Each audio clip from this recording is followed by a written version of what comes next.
Hi, everybody. It's Liz Gilbert. Welcome to the Onward Book Club, everyone. It is wonderful to see you. We are here today to discuss and to love and to be excited by and to be inspired by this extraordinary book, Soil by Camille T. Dungy. Please stick around. It's going to be a gorgeous conversation, and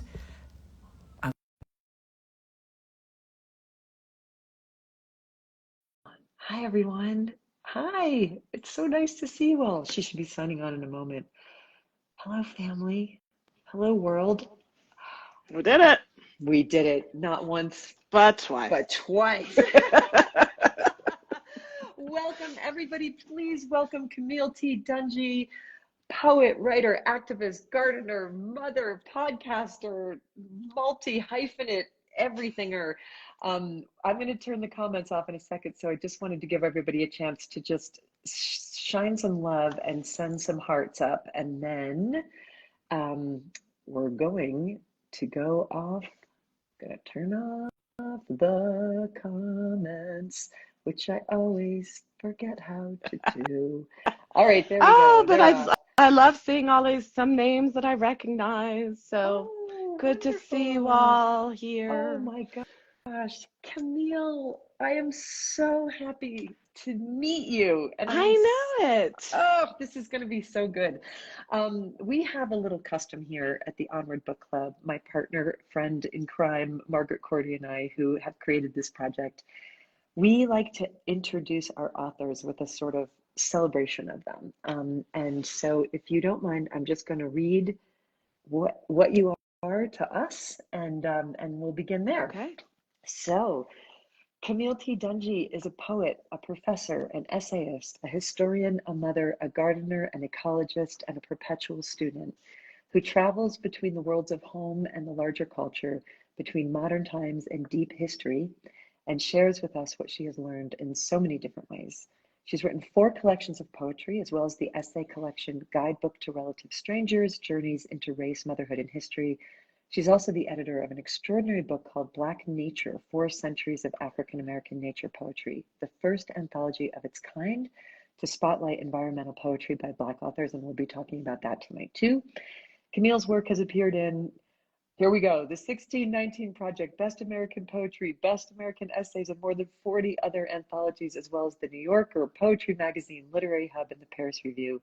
She's also the poetry editor of Orion Magazine, and she lends her beautiful voice to a podcast called Immaterial, her voice and her curiosity, that is produced by the Metropolitan Museum of Art, and she's a professor at Colorado State University. So yeah, she doesn't have a lot going on.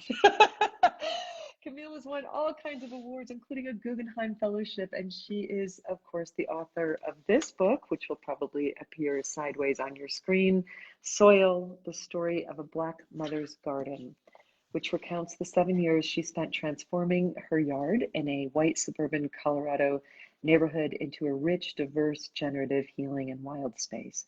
This is a book that redefines what environmental writing is and who gets to write so-called nature books, as well as placing Black women, families, and children at the center of an important and riveting conversation about love of land, love of place, love of world, love of other.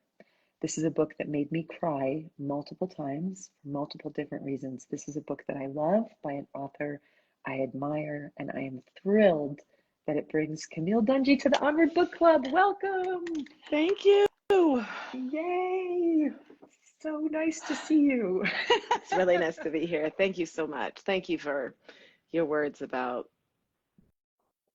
my project. You're very welcome. You're very welcome. And I want to start by asking you about 4 words that are on the cover of the book that I feel are so important, and that is the subtitle. So it's got this powerful punch of a title called Soil, and then the subtitle is The Story of a Black Mother's Garden. And I know that you're a poet and that you take each word very seriously. And I want to talk about the choice of that exact wording because it feels so important to me, especially that the word mother is in there, that it's not just a Black woman's garden, that it's not just a woman's garden. Each one of these words in its order feels somehow spiritually, historically, and emotionally essential to me. So I'm wondering if you can talk about the birth of the subtitle before we get into the rest of the book. Um, the soil part had always been the thought that this was going to be a book that was going to really center the idea of what grew up from the ground around me, and also the sort of complex possibilities of what soil could mean, both as the substrate that growth comes from, but also it means, it often means like to be soiled. And so it gets into the kind of dirtiness and corruption that the book sometimes enters. And then I think so frequently, at least in the American imagination, the moment you start to talk about any of these kinds of living, wild, growing spaces, Black people don't show up in a lot of people's imaginations of those. And so the fact that this was a book written by a Black person and a woman became really important for me to just, let's get that, let's just get that out immediately. And then the motherhood aspect of this book came in really in the process of writing the book, to be clearly such a central aspect of the story. And so I just like a truth in advertising. I figured we'd just be clear right up front. It's so good. What you were getting. A subtitle needs to do that. All you writers out there, the subtitle is there's such an art to the perfect subtitle, because it's like you only have this one chance in this very small amount of space to convey what's actually going to go on here inside of these pages. And I love the subtitle. I love the cover. I tried to dress tonight to match the book. I love that. I felt that it was important. I'm like, this is the closest item of clothing that I have that actually looks like this amazing, vivid cover that is so incredibly beautiful as an object, and frames the story so beautifully. I like it. There's a Instagram feed that I love called Taylor Swift is Books, where she pairs book covers with Taylor Swift's outfits through time. Oh my God. And if there was an Elizabeth Gilbert as books, I think you've got a pretty good pairing there. Thank you very much. Well, I wanted to be vivid and I wanted to be vibrant, because that's what you were going for in the garden that you created in the middle of the suburbs. And we'll get to that, but I want to back up first and talk about something that you opened my eyes to in this reading, and why I think this is such an important book for my bookshelf and for my consciousness, to this concept of who has traditionally been considered a nature writer and an environmental writer, and what that has looked like across the scope of world and American history. Mm-hmm. Specifically, what you describe is the sort of icon of the solitary man,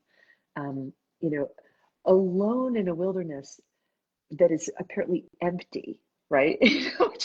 which is also kind of like how I was taught history of how white people coming to America, like, oh, here's this huge empty wilderness, and it's just for me to, well, it's for these guys to explore and to conquer and to define.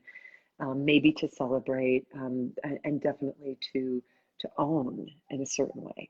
And your question, as somebody who has always written about nature and always written from an ecological, eco-poetic, as you've described it, standpoint, where are the women in this story? Where are the mothers? Where are the grandmothers? Where are the children? Where are the neighbors? Where is the sense of relativity? And how unhealthy and monocultured it is for these people to always be in solitude when they're talking about nature, when so much of what it feels like is going to save us is connection, and connectivity. So I wonder if you could speak to that, and to how you position yourself in light of that history. Mm-hmm.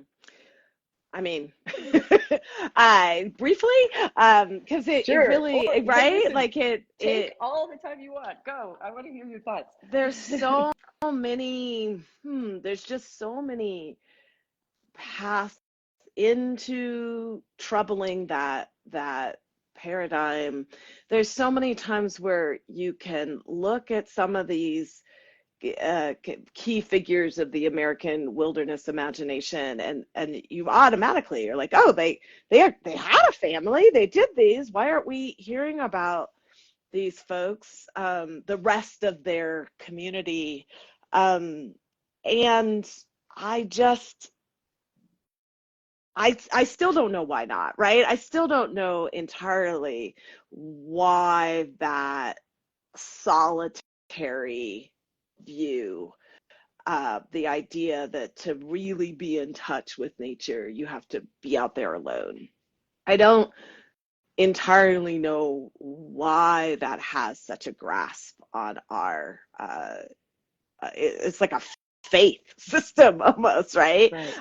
Of how this is done best and right. I mean, you wrote a book about one of these folks, right? The Last American Man, and like he's a fascinating man. It's so interesting, and he actually is really deeply, in my reading, interested in community and getting other people involved. And at the same time, so much of that story is about moving away from his family of origin, right. Hiking as fast as he can, whether anybody else can keep up with him or not, right? There's still this kind of to really be fully connected with this world that he wants to connect with, that it's got to happen alone. And I just think for so many of us, that can't happen. Right. For many reasons, we can't just be out there alone because of various able-bodiedness. We might need to have a community of people around. The time I was hiking in the Adirondacks and broke my ankle, I'm really glad I wasn't alone. I'm really glad I was with a community of people who could help bring me off of the mountain in a kind of safety and speed, right? And so I'm appreciative of the fact that I was on that particular hike in the company of other good people. But also, we just don't have unlimited space. Right. Not everybody gets the state of Montana to themselves. Right. And so it's an unsustainable proposition, right, to hope that we could all venture out entirely by ourselves and have 1,000 acres to ourselves without anybody to interfere. And so I'm really just trying to think about like a practical sense of how can more people with families, with jobs, with a desire to be around people, with a shorter time frame, so you don't get to drive 3 hours before you get to any place. So how can we make pocket gardens and spaces where more people, animals, plants can thrive in community? That just feels more practical to what we do with how many billion people do we have on this planet at this point, than to be striving for some sort of dream of isolation as the only way to build true connection.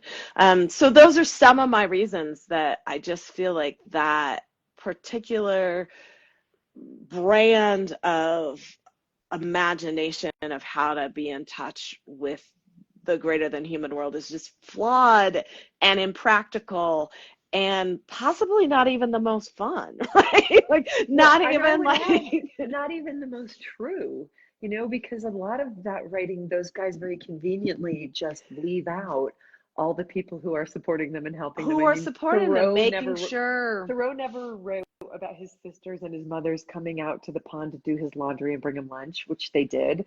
Like it's just him alone in a pond. It's like he doesn't even have to see them because even the fact that it was, I mean, this was his buddy Emerson's land. Like it was like, it's like this was land that he had because of community. Right. He had it because of a friendship with this person who thought that he could be sort of pulled off. It's really remarkable how close he was. It was, an easy walk walking distance Yeah. to town and to his friends, but yet to like create it as this kind of um, isolated empire. But here's the thing that's wonderful in reverse about that is that in fact, in many times, if we can create these little pocket gardens in these spaces, you can feel like you are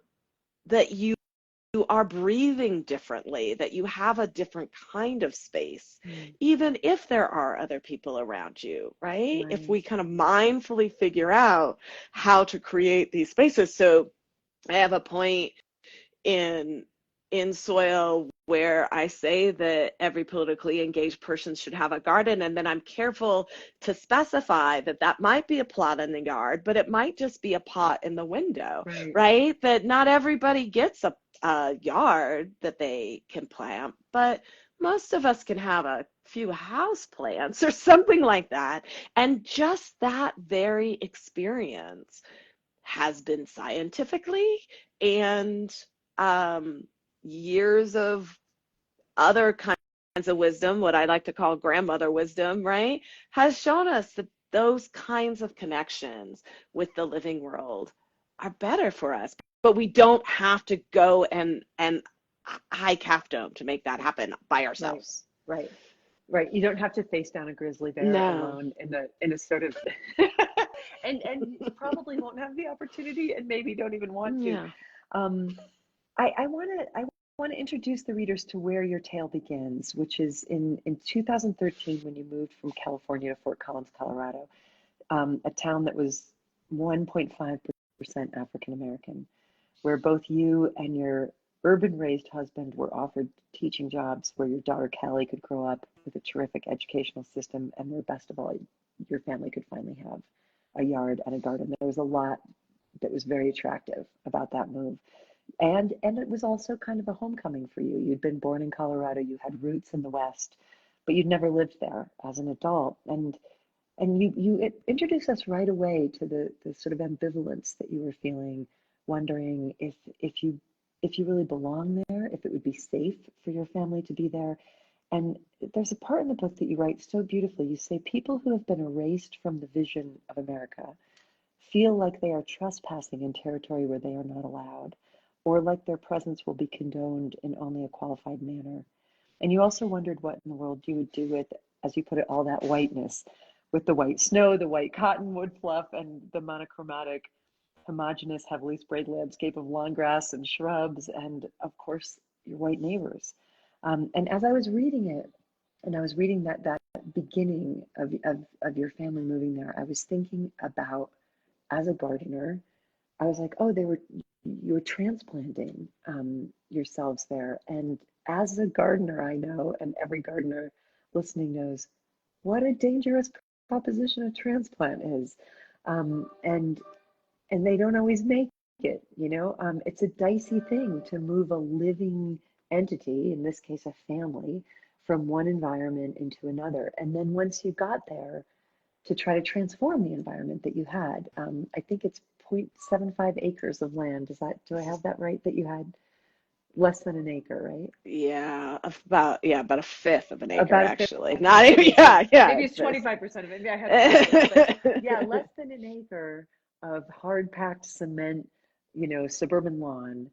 And to decide, as it feels like an art project, it feels like a spiritual project, it feels like an environmental project, it feels like an act of beautiful protest, to re-prairie some of it, to bring indigenous plants back.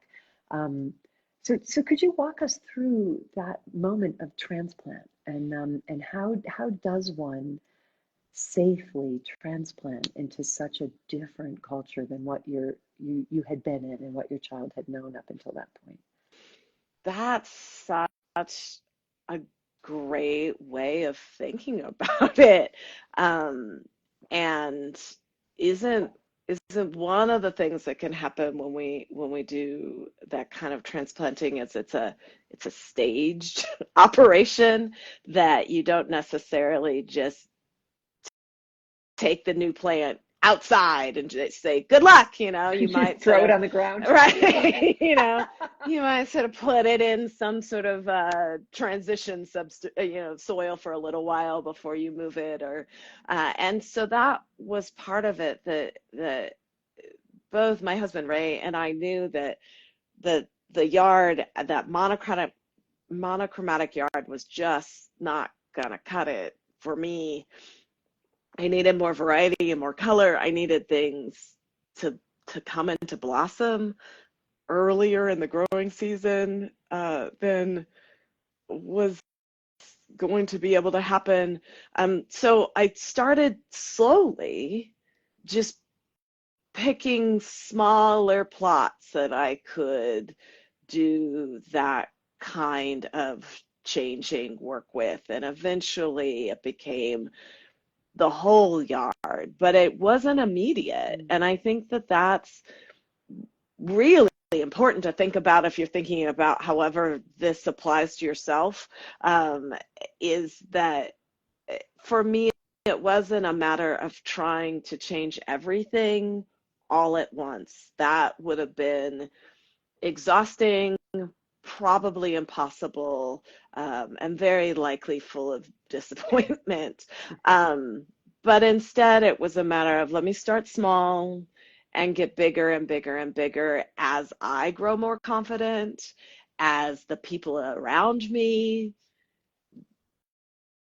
figure it out, right? And so as the community, as my community of support grows, I can do more. And that process then throughout the book, it's the project starts in 2013. We don't get that.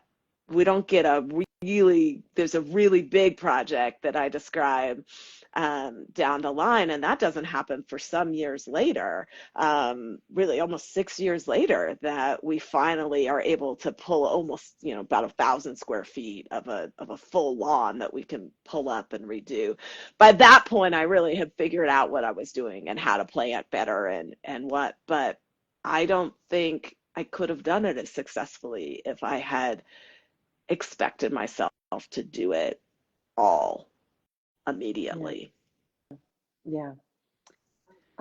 You stated earlier in our conversation, and I had it written down as a line I wanted to talk about. Whether a plot in a yard or pots in a window, every politically engaged person should have a garden. For a politically engaged person, any of us, such patience is the key to survival. Can you unpack and talk about that statement more? I have a very strong feeling, having read this book and a lot of your poetry and a lot of your essays, that you're not just describing the garden as a place of escape or a therapeutic balm, that it's not quite as, although that's included. But when you talk about having a garden as something that politically engaged people need, can you share what you mean by that, and what you mean by that for you, and what you mean by that for us? Mm-hmm. Again, I mean several things, but yes, absolutely. Having something beautiful to rest your eye on and to bring a kind of just peace and calm into a life. That's deeply important.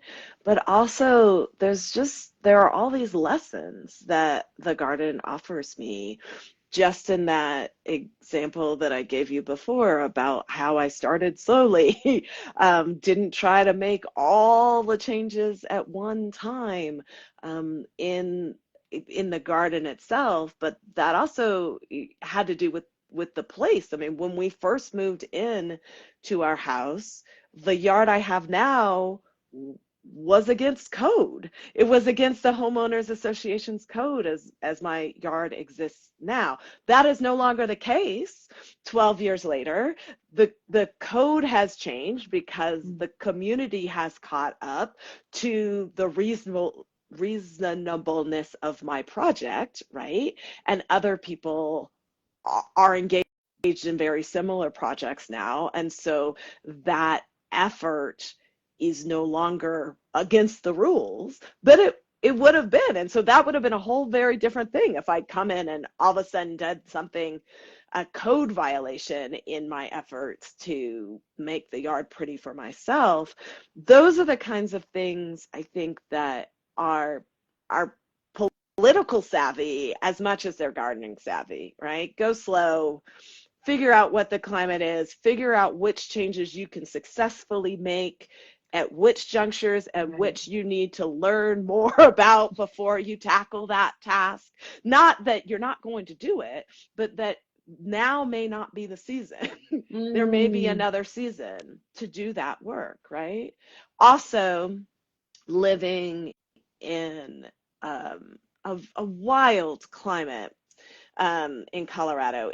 This is the climate, these seasons as they go in Colorado are roughly what they are supposed to be for Colorado, but they are strange for me.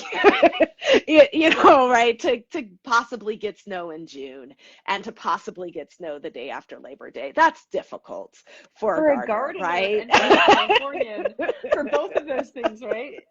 Like you gotta really be on your game as a gardener if you're gonna possibly be getting snow after Labor Day. You have a very short window of time to be effective. It is very difficult, and I have learned how to do it successfully with patience and time. And so, being a Black woman in this country, there are seasons where that is very difficult. And you may have some equivalent of snow in surprise time. And also, right, the garden has given me examples of ways to root down and persist. Beautifully put. Beautifully put. You don't garden alone in this book. Keeping in our theme of like nature writing doesn't have to be about solitariness. I'm thinking too about what you said about the anthology that you did of Black 400 years of Black poetry about nature.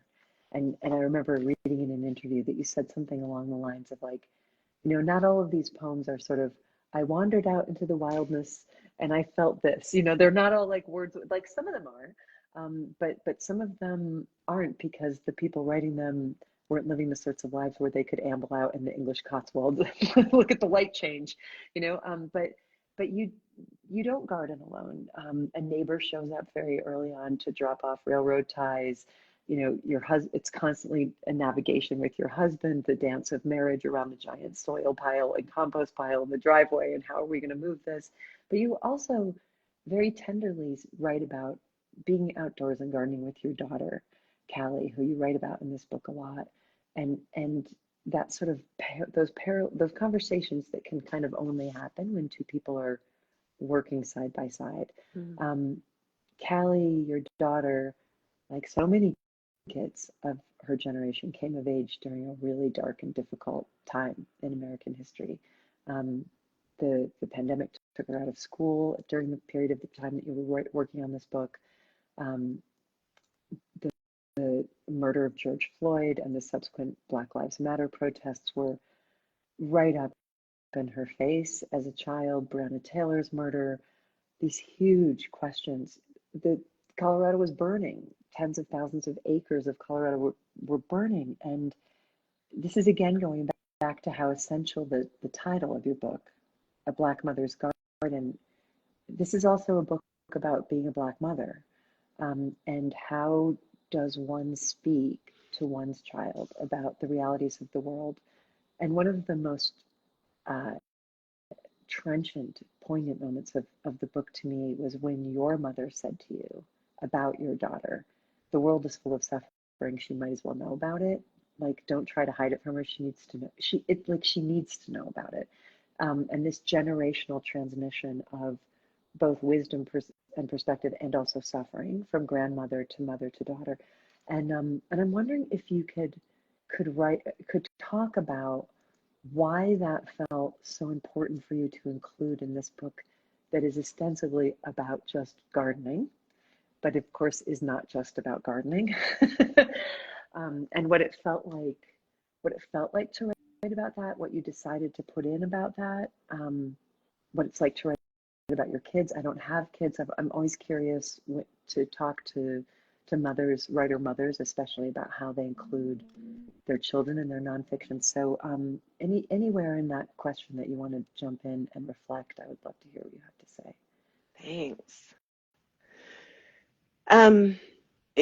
Whether or not to include my daughter wasn't really a question because it was the pandemic and I had received this fellowship. I was going to have 2020 to write a book, and yay. And I did have 2020 to write a book. I also had 2020 to sort of figure out how to homeschool a fourth and fifth grader. So so that was Relaxing. a different, yeah, it was a different like spin on the year than I had imagined would happen. And for me, I write about what I'm noticing and what I'm seeing and what I'm doing in the world. And if I weren't to write about the interactions that I had with her or with my parents or my husband, which changed, right? The kinds of interactions I had with all these people changed fundamentally because of the cultural shifts that happened during those early years of the pandemic. If I weren't to write those people into my writing, I probably wouldn't write. For me, it would be a matter of not writing or writing what was happening in my life. That was all that was happening in my life. That was it. That was my life. And so I had to, those people had to show up similarly. All the named bunny rabbits in the book show up because that's also what's happening in my life. If I'm standing at my office window in the early morning hours before anybody else is awake, looking out my window, which is, you know, all I've got to do because nobody's going anywhere, the cottontail rabbits were it. You know, and like that was what I was seeing. That was it. All of but them. they turned out to be really interesting, right? Like it then beginning to sort of, so who are these rabbits and why are they here and what can they tell me about my place and who named them and what, you know, like all of a sudden I had pages of material because I was willing to write what I was seeing and doing and observing. And so the introduction of my family into the book, which happens very early, has to do very largely with the fact that when I had the time to write, I had people. And all of a sudden, this kind of false paradigm of pretend you're out there somewhere without anyone just couldn't happen because they were there. Also, they're kind of interesting. Yeah, and stealing your exercise ball that you sit on to write. Like literally changing how I wrote, right? While you were writing. Like I couldn't sit down. I had to stand at the standing desk, which meant I had to look out the window in this way because the kid is doing this homeschooling, which is driving her crazy, but at least she can bounce on the exercise ball instead of just sitting at the kitchen table chair, right? Like my entire, everything changed and I had to I just worked it into the book. Also, I think I have an advantage over many people who are writing about their families are writing about their families out of trauma in the family, right? I got a great family. My people are good people. Like there's tensions, there's squabbles. You get the little bickering matches between me and my husband because we're actual human beings, right? And that's important to share as well. But it on the basis we've all got each other. You know, we support each other. We like each other. Yeah, that's it. And so I was able to share the work with them along the way. And so when I write about Callie and the anxiety that she didn't just have, but expressed around the time of Breonna Taylor's murder, for instance, sometime later, my father asked me and Callie if it was okay that this, like, all these readers are now going to know that Callie experienced anxiety attacks and didn't wasn't Callie kind of embarrassed about that? And she did not even blink, and she just said, I mean, aren't you anxious? Like, I feel like everybody should be anxious right now. Oh. If you're not anxious, are you even paying attention? She's not wrong. She's not wrong. So, I guess I raised an observant kid as well, Yeah. and that, like, but so then that made it easier to write them into the stories, because I'm writing out of a place of love, but and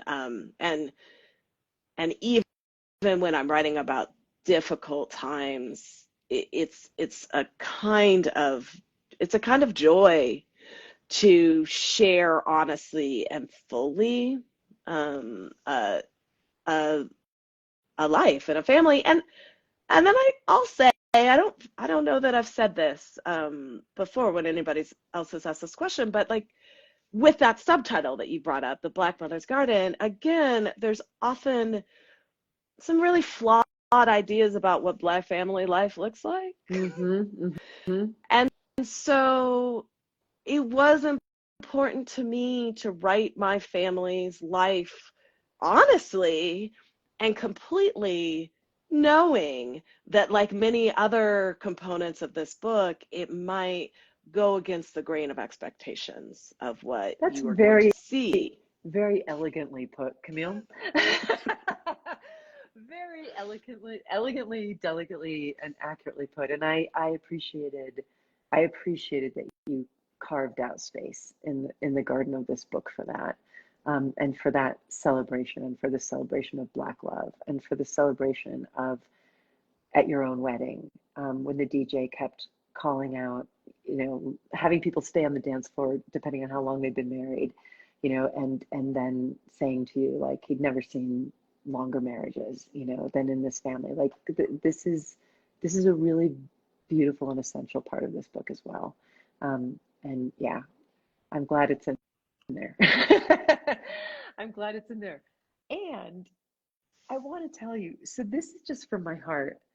There are a couple points in this book where I cried, um, and I'll talk more later about why it hit me as it did at this moment. But one of the points where I cried, and this is strictly artist to artist, woman to woman, when you got like I'm gonna start crying now. When you got your Guggenheim, and they gave you had a year off to write a book and be supported with this extraordinary honor of this great gift that is only given to the finest artists.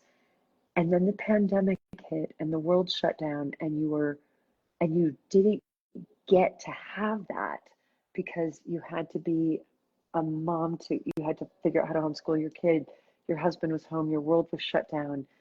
I cried for you because I know how essential solitude is, and space for women to create, and how rare it is that women are given grants and fellowships and opportunities to be able to carve out this time to work. And when I saw it coming, when it was like, you quote the certificate that you got saying like, Camille T. Dungy has been given a Guggenheim, and it's like, okay, this is going to be my year. And I see the date and I see what's coming. It's like, oh no, this is, like it just, I got, so I was like, no, it's horrible. And then your husband very reasonably was like, you can't cry about this. People are dying, like the world is burning and people are dying. And this is just a prestigious and kind of pretentious thing that doesn't really mean anything. And I was like, but it means so much. And she lost the opportunity. Like, so I want to talk about so much of this book is about resilience, and how you how did you find your way through that? Because that's devastating. And I know how I just I felt that so deeply for you, and I'm so sorry that happened. I'm so sorry. I mean, I know the book would have been a different book, and we got this exquisite book, so it worked out okay, I guess. But I don't want to answer for you why it worked out okay or if it did. I kind of just want to know how you manage that in your heart. Well, maybe one of the lessons also that a garden teaches you is that multiple things can be true at once. In a diversified garden, Uh-huh. yes. You know, like that patch is really Oh, beautiful and there are a lot of weeds, right? Both of those things can happen mm, simultaneously and maybe not even contradict each other. And so that will always remain one of the great disappointments mm, of my life to not. I mean, it's a once in a lifetime. There's no. It used to be you could have a Guggenheim twice, but nope, that you can't anymore. So I'm not one of those 1930s writers who can apply again. Um, and so that was it. And a lot of other prizes of that uh, kind of caliber come with oh, you can have this prize, but you have to go away someplace to do the writing. I can't do that right now. That's just not the life I have right now. So that was it, and it was fundamentally different than anybody expected, and I can be sad about that. I understand now that I can be sad about that. I also figured out another way. I figured out how to just go back to my old oh, there's a there's a poem that I include in the narrative where I say this reminds me of the early days of childhood, and I just kind of went back to how I re-taught myself to write after I had my daughter. I had to retrain my writer brain that had been trained in the tradition of go and sit at a desk for 8 hours a day or you're not really a writer, right? Like I had been trained in that tradition and it just doesn't work that way when you've got a small child. So I had to return to the if you write for 20 minutes a day, a lifetime of work can accrue if you are constantly doing that. And so in those very early months, sometimes that was all that happened, just 20 minutes of deeply observed and felt writing, and the next day again, and the next day again. And eventually I had a little bit of space and could look at everything and see what I had been obsessing over or thinking and rearrange it. But I couldn't even do that in the first few months. I just had to write for 20 minutes a day and then go figure out how to teach fourth grade social studies.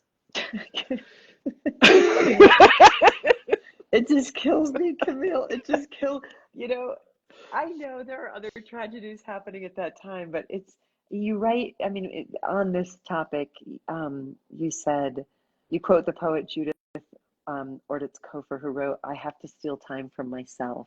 This is so much about the reality of women being Mm-hmm, artists, and mm-hmm, mothers especially. And you say so many narratives of women fighting their ways into art look like women stealing time. I think of Toni Morrison, mother of two, scribbling on the subway during commutes between her home and her office. I'm also thinking about her setting the alarm for 4:30 in the morning to get up and write before her son woke up and before she went to go be an editor at Random House. You know, mm-hmm, like just mm-hmm.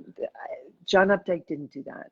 John Updike didn't have to get up at 4. He could have gotten up at 4:30 if he wanted to, but somebody else was raising his kids. You know, like he wasn't doing that. And then you write here, this is so poignant to me. I never had heard this. My favorite poet, Lucille Clifton, whose brevity matched the length of her children's naps. Some of her poems are as short as 7 lines because that's all the time she had. And yet it it is the way of creative women that it's like if you give me a child's nap amount of time, I'm going to do a child's nap amount of poetry. Damn it. It's just so touching. I'm wondering how do you see solitude now? I'm not talking about the big masculine John Muir man against nature solitude, just the solitude that is necessary for creation. How do you steal that time now? And how do you create that in your life? Well, now I have a teenager. So She doesn't care if you're around. Yeah, she's like, go be by yourself. That's all I want. So that changes, right? And that's, it's just one of the things about parenting is that your kids change perpetually. At the moment you figured out, I don't know, maybe it's different for other parents. For me, the moment I figured out how to work with my daughter will change, and I have to figure something else out. This is I a had this summer, gardening metaphor too. right, Oh exactly. I had this gosh. beautiful moment this summer. I had this whole, I understand what's going on with my writing and me, and this is what's happening, and these are the ways that it's all going to work out this year with their life. And then I left my office and walked into a phone conversation that was going on between my daughter and my husband, and I was like, all those plans just done. Oh. They're just, this conversation has taken us in a whole new direction. I think to be a writer, the way that I want to be a writer, I have to be responsive to the living world. And that means I have to be able to accommodate change. My writing has to accommodate change. The things I write about and my patterns and my routines have to accommodate change. And that's in the end all I've got. And is maybe the only way that I can stop from mourning and weeping every time one of those changes happens, is just the fact that I just know that I have to accept this as how life works. Uh, and women are good at that. I've always been good at that. And if you're not good at that, you got to get good at that.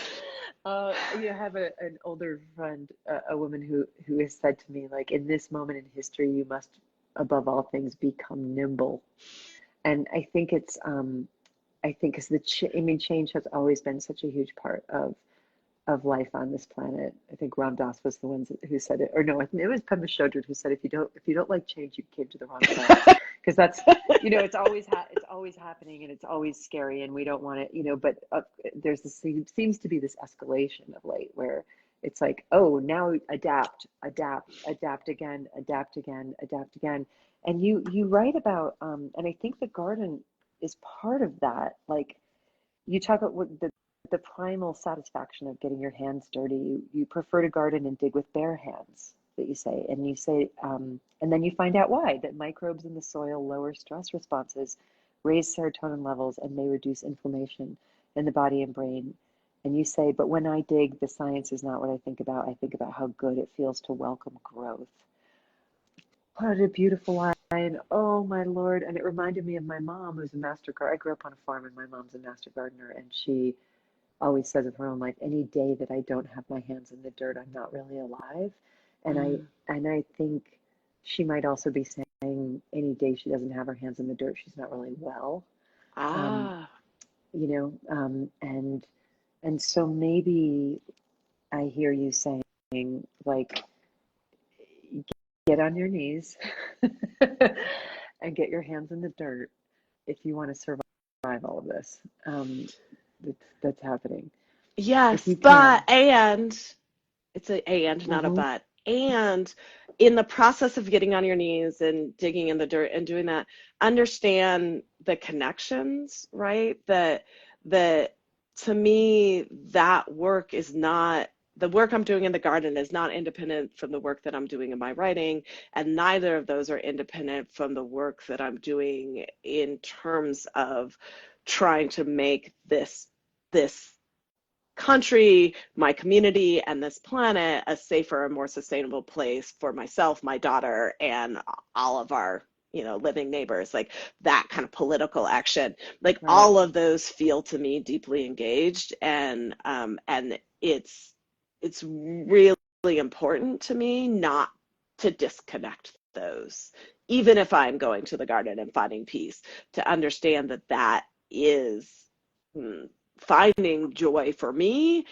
is a necessary act for survival, So this in a is lot of again the ways. opposite of, like, you talked about my book, The Last American Man, and Eustace Conway running away from culture as it was to get as far away from it as he could.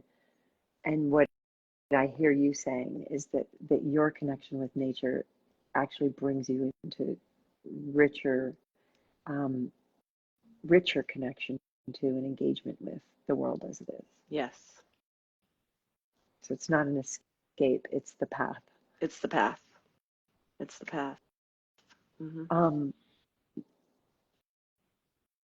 One of the challenges your garden presents to you is bindweed, which I don't know if all of our readers and listeners will know about, which you struggle to get rid of without harming the plants that it wraps around. Would you talk about your relationship with bindweed and how this continual chore might be good for you and why you feel it's cathartic? I would just be so curious. And it made me think about something else. I read an interview with you where I had never known, you talked about the word radical and radical love. And you said that the etymology of the word radical comes from roots. It means forming the root, which I never knew. And so, yeah, talk about bindweed and yeah, tell us a little bit about your knowing what it even is and what you're on. So bindweed is, for almost any plant, I can find, this is a positive use and reason. Bindweed, I cannot. I cannot. Even mosquitoes you defend in this book, but you can't defend bindweed. I definitely will just defend a mosquito, but I will not. I have one textile artist person I know who can use the bindweed and make textiles with. So that's the only possible. Good for them. Right. It's this plant that grows anyway, like all the time. Its roots can be very deep, they can be very wide. It can grow from a little piece, if you just have a little leaf that has fallen on the ground, and then it's very advantageous. There's adventure. Oops. Supposed to go. Can you still hear me? Yeah, we got you. Okay. I had all the do not disturb, but that potential spam really wants me. It was like bindweed. That robocalls are the bindweed. Are the bindweed, exactly. So anyway, so it grows and it's called bindweed because it loops itself around anything and will pull down other plants and sort of tie them together and bind them up, and then they can't grow, and it will take over whole patches. And it looks really pretty. Its flower looks a little bit like a morning glory. They're in the same family, but it's not the morning glory that you want in your garden. And so I've got to pull it. I've got to just, it's the perpetual job for me. In an otherwise relatively rewilded space, making sure that the bindweed doesn't take over is that sort of one really hands-on thing that I still constantly have to do. And in the book, I compare it to racism because of the ways that it just like pops up everywhere, and it often seems innocuous at first, and then kind of is not by the time that it's really takes hold. Got its roots in. And so it just feels, there's another metaphor in the garden, but it also feels like this, even these spaces that bring me a lot of joy and comfort and security and happiness, as most of my life in this town where I live do, there are always some difficulties. Delicately expressed in November of 2024. Thank you. I want to ask you to read a poem. Sadly, we're coming to the end of the hour. Darn, you're so compelling. I just looked at the time and I thought we'd been talking for 20 minutes. But I wanted to say, I wanted to tell you from my heart why this book moved me to tears, beyond just being something that is so expertly written and so beautifully thought and expressed. I haven't cried about the election. I felt like it was self-indulgent and disrespectful of me to cry about the election as somebody who is toward the end of the line of people who are going to be harmed by this administration. Um, I couldn't bring myself. It just felt indulgent, and I wasn't shocked. You write in the book about a book about not being shocked. I feel like it's irresponsible to be shocked by this kind of stuff. That one has to not be shocked by it again and again. The bindweed showing up again and again. Wow, I feel like I'm going to cry again now.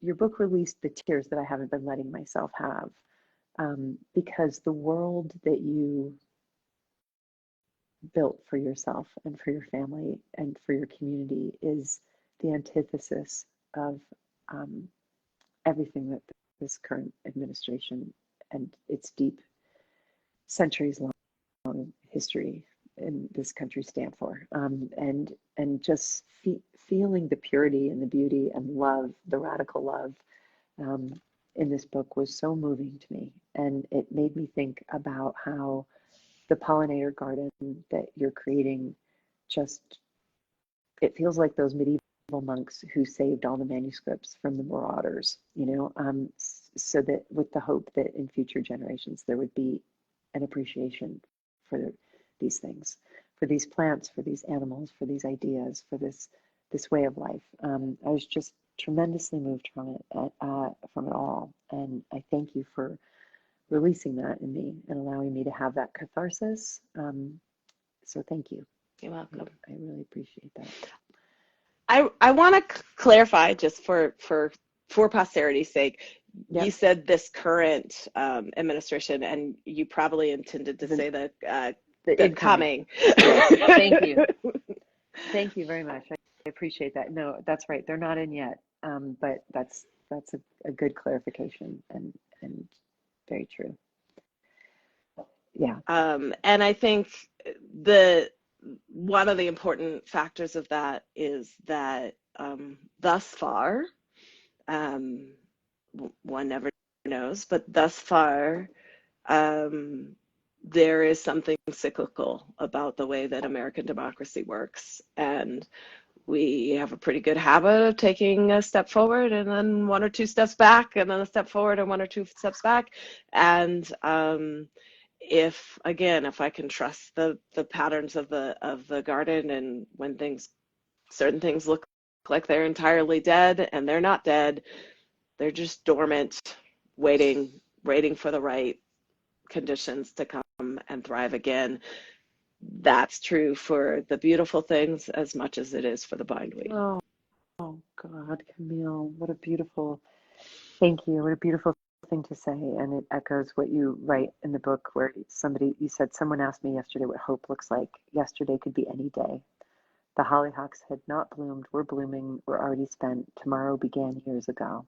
When just yesterday someone asked me what hope looks like, they expected an answer that had something to do with protests, elections, and classroom pedagogy, but I'd just been outside, even inside, the air from the outside flowers through your fabric close to my skin. My garden, I answered. I'm wondering if you could leave us with a bit of your poetry, and to anyone listening, please don't only read this incredible book, Soil by Camille T. Dungy. It's beautiful. Everything she touches is beautiful. The podcast, we didn't get a chance to talk about that, but this podcast that you do with the Metropolitan Museum of Art is so gorgeous, and it's called Immaterial, and it's absolutely wonderful. And your poetry, most of all, of course, is foundational and moving. And I'm wondering if you could end our conversation by reading the poem on page 54. I'm sorry, page 51. Let grow more winter fat, wine cup, Western wild rose. I'd be happy to. Thanks so much for this conversation. My joy. Thank you. Let grow more winter fat, wine cup, Western wild rose. So little open prairie left, little waves of blue stem, little fuzzy-tongued penstemon, quieter the golden current, nodding onion, quieter now as well. Only a few clusters of Colorado butterfly plants still yawn into the night.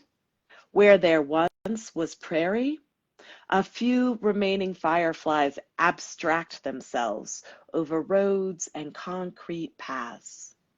Prairie wants to stretch full out again and sigh. Purple prairie clover, prairie zinnia, prairie dropseed nodding into solidago. Bee balm brushing rabbit brush. Prairie once, prairie once, prairie once. Thank Oh, you. thank you so much. Thank you for joining us on the Onward Book Club and for all your work in the world and for your great bright light. I really appreciate you. Thanks for making a space for soil. Look at me. Bye, everybody. Bye, everybody. Thanks for Yay. joining us. Thanks for joining us. Bye.